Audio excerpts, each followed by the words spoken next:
Bom, boa noite, né? Hoje nós vamos estudar sobre geografia do Brasil, sobre a temática divisão regional do Brasil. A aula, ela será apresentada de forma conjunta, né, entre a professora Aurora e eu, certo? E é muito importante para nós que vocês prestem atenção no assunto, porque quando nós tratamos de regionalização, certo? Nós também acabamos entrando um pouco na questão da territorialização e reterritorialização, certo? Pode passar, por favor, professora? Bom, a extensão territorial do Brasil sempre foi a mesma.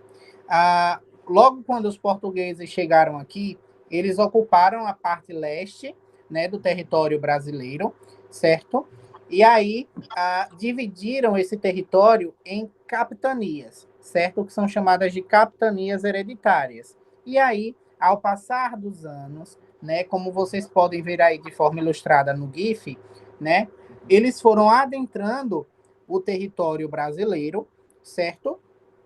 E aí começaram a dividir tudo em províncias, né? E aí existiram as 19 províncias. E como se deu essa questão da expansão do território brasileiro, tá? Se deu através de tratados, disputas, perdas e anexações.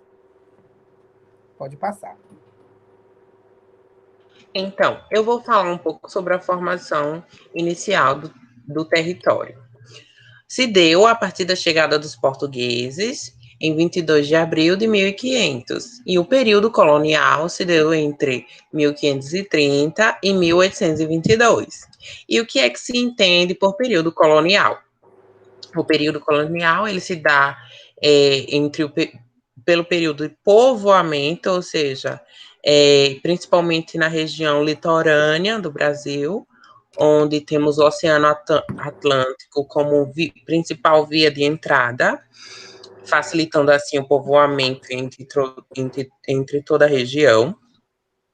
E temos a exploração das riquezas, como o pau-brasil, e principais cultivos como o café, o algodão e a cana-de-açúcar. E temos também alguns problemas relacionados ao período colonial. E como podemos ver no quadrado amarelo, a dizimação de milhões de índios, que segundo a FUNAI, em 1500 existia 5 milhões de índios, e hoje no Brasil existe somente 470 mil. A partir ali do período de povoamento, adentrando o interior do país, vai se dando a delimitação das regiões a partir do povoamento. Existem alguns tratados que definiram as divisões regionais, como o Tratado das Tordesilhas, que foi um tratado assinado entre Portugal e Espanha em 1494, e ele dividia os lados da América entre Portugal e Espanha, no lado marrom, como podemos ver aí no mapa no lado esquerdo, eu acho que no lado direito de vocês, ou no lado esquerdo, enfim. No lado marrom, o lado português, no lado leste, e no lado amarelo, o lado espanhol. Esse tratado ele tinha como objetivo delimitar as terras descobertas e a descobrir de cada país.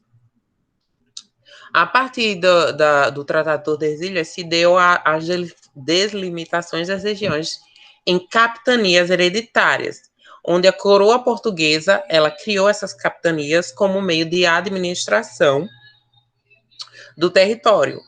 Então, ele deu essa tarefa aos donatários, que posteriormente eles poderiam passar para os seus filhos, enfim, e dando o nome de capitanias hereditárias, que ia passando de pai para filho. E essas capitanias elas duraram apenas 16 anos.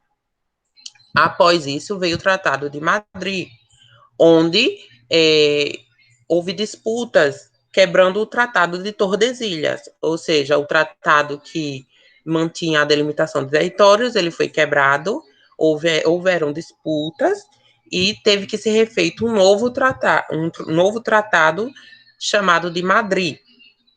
Ele substituía o Tratado de Tordesilhas e pôs fim às disputas territoriais.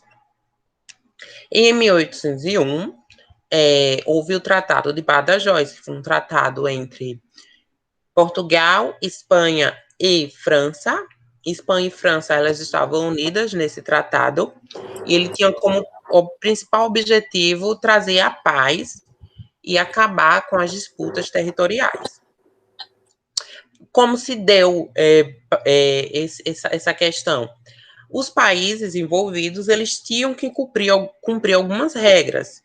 Então, a partir do cumprimento dessas regras, se dava o Tratado de Badajoz.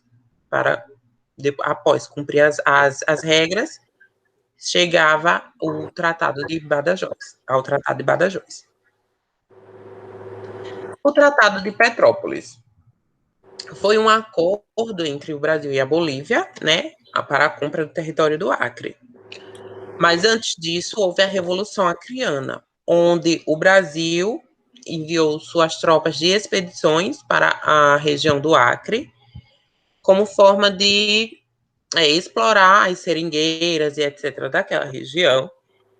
Mas a Bolívia, ela não gostou muito da ideia e enviou tropas para expulsar os brasileiros. Os brasileiros, a mando do governador do Amazonas, eles enviaram uma nova tropa para expulsar os bolivianos. Nisso deu várias disputas e batalhas. Então, o Brasil ele decidiu comprar a região do Acre. Então, foram 2 milhões em libras esterlinas. E ali o território do Acre passou a ser definitivamente do Brasil. Bom, como mencionado, o território brasileiro ele passou por diversas modificações na questão regional, certo? A primeira proposta de divisão regional brasileira surgiu em 1913, certo? E para este processo de regionalização foi utilizado como base os aspectos físicos, né? Foram utilizados como base os aspectos físicos, que seriam o clima, a vegetação e o relevo, certo? O território ele foi dividido em 5 regiões, que seriam elas. Tendo como base aí o mapa da divisão regional brasileira atual, né? Acompanhem comigo, por favor. O norte era a região setentrional, certo? O nordeste era a região do norte oriental. O centro-oeste era a região central. A região sudeste era a região oriental. E o sul era a região meridional, certo? Logo após isso, em 1936, o IBGE, né, que é o Instituto Brasileiro de Geografia e Estatística, ele foi criado, certo, com o foco de coletar dados estatísticos sobre o país e, assim, ajudar na sua administração pública. E então, em 1940, surge a segunda proposta de divisão regional brasileira, certo? Neste caso, o IBGE utilizou tanto aspectos físicos como aspectos socioeconômicos, certo? Para delimitar as regiões brasileiras. E, então, as regiões passaram a ser o norte, o centro, o leste, o nordeste e o sul. Ainda 5 regiões, certo? Porém, com territórios reorganizados. Por quê? O norte era composto por Amazonas, Pará, Maranhão, Piauí e o Acre. O centro era composto por Goiás, Mato Grosso e Minas Gerais. O leste era composto por Bahia, Sergipe e Espírito Santo.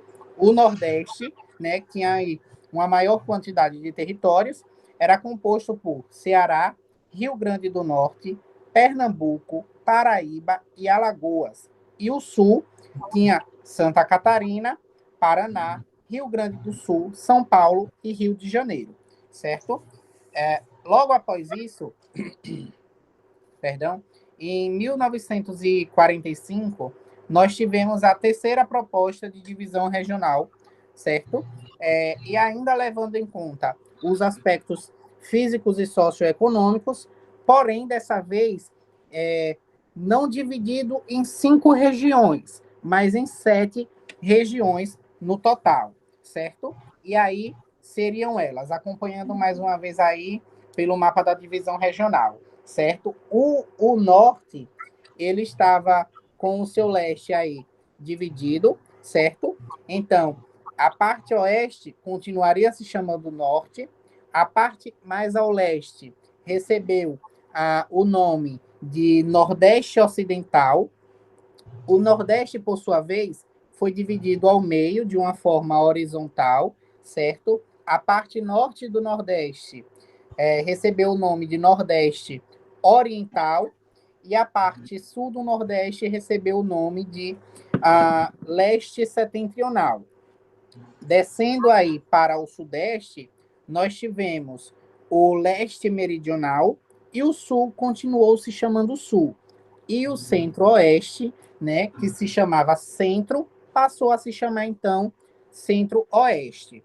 E aí, se atentem para a questão da territorialização que eu informei para vocês, certo? Porque no norte do Amazonas foi criado o Rio Branco, né, que é o atual estado de Roraima, e no norte do Pará foi criado o estado do Amapá, certo? Além disso, no Mato Grosso, se perdeu uma porção ao noroeste e outra porção ao sul, né, respectivamente, que foram denominadas de Guaporé e Ponta Porã. Já no sul, né, o Paraná e Santa Catarina, eles foram cortados ao oeste e assim surgiu o território de Iguaçu.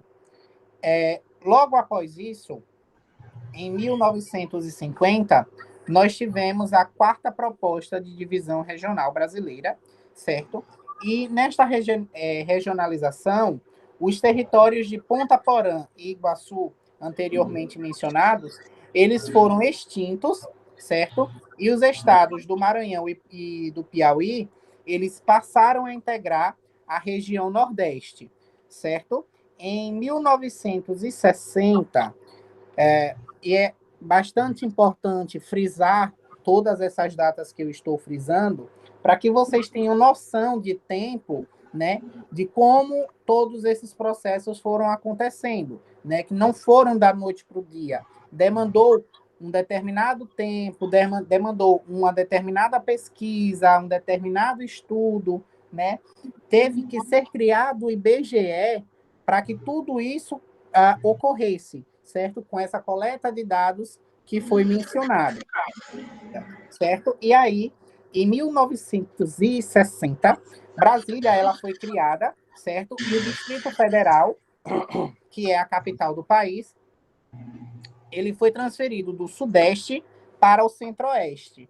E em 1962, o Acre ele tornou-se um estado autônomo, certo? E o Rio Branco ganhou aí o nome de Roraima, certo? Com o passar dos anos, né, nessa formação regional, ainda com 7 regiões, certo? Nós adentramos, então, em 1970, certo? Que aí, no caso, nós temos a quinta proposta de divisão regional brasileira. Neste ano de 1970, o Brasil ele ganhou o desenho regional atual, né? Que é esse aí que vocês estão vendo hoje, certo? Voltaram a ser 5 regiões, né? E aí diversos aspectos passaram a ser tomados como base, certo? Não apenas aspectos físicos e socioeconômicos, como aspectos políticos, aspectos culturais, aspectos sociais e dentre outros, certo? Nesse caso, com essa formação, nasceu então o Sudeste, né, com São Paulo, Rio de Janeiro, que foram agregados a Minas Gerais e Espírito Santo, certo? Logo após isso, em 1970, né, nós tivemos aí, então, outra proposta de divisão regional devido às mudanças da Constituição de 1988, certo?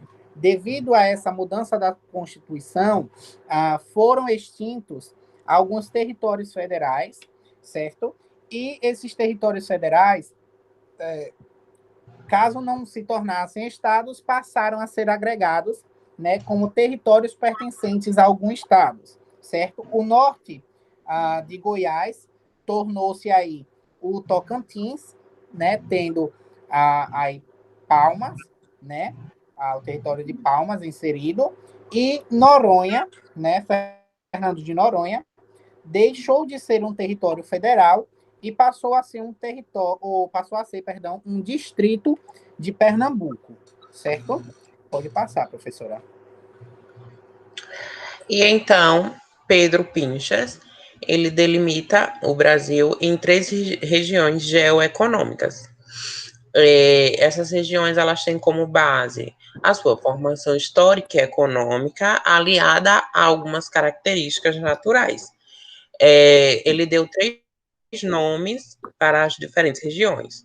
O Complexo Regional da Amazônia, onde temos a floresta amazônica, que é a maior floresta tropical úmida do mundo, e temos a Bacia Hidrográfica Amazônica, a maior bacia hidrográfica do mundo. Então, apesar de sua baixa densidade demográfica, a região norte ela possui uma grande biodiversidade. O Complexo Regional do Nordeste, que ela tem aliada ao turismo, né, na sua região litorânea, e temos aí o principal bioma do Nordeste, que é a Caatinga, onde acontecem alguns problemas socioambientais, como a seca, e temos aí também o Complexo Regional do Centro-Sul, Complexo Regional Centro-Sul, não é do Centro-Sul, onde temos aí a maior densidade demográfica do país, contando com o estado de São Paulo, que é o maior em população, em habitantes do país, do Brasil, no caso, e temos o Rio de Janeiro, que é uma capital histórica, né, e temos o Distrito Federal aí, que é a capital do Brasil. E é isso. Pronto. A gente espera que vocês assistam bastante essa videoaula, certo? Nós deixaremos aqui a aula gravada, certo? E disponível para que vocês possam baixar, estudar, revisar, certo? Para ajudar também como complemento para realizar as atividades, assim como também para a prova, certo? Professora Aurora, quer falar mais alguma coisa? Pronto. É um tema muito importante, né, para a gente entender toda essa questão atual, com base na história da formação territorial. E é isso. Obrigada. Pronto, um beijão geográfico para todos vocês e boa prova, viu? Tchau, gente.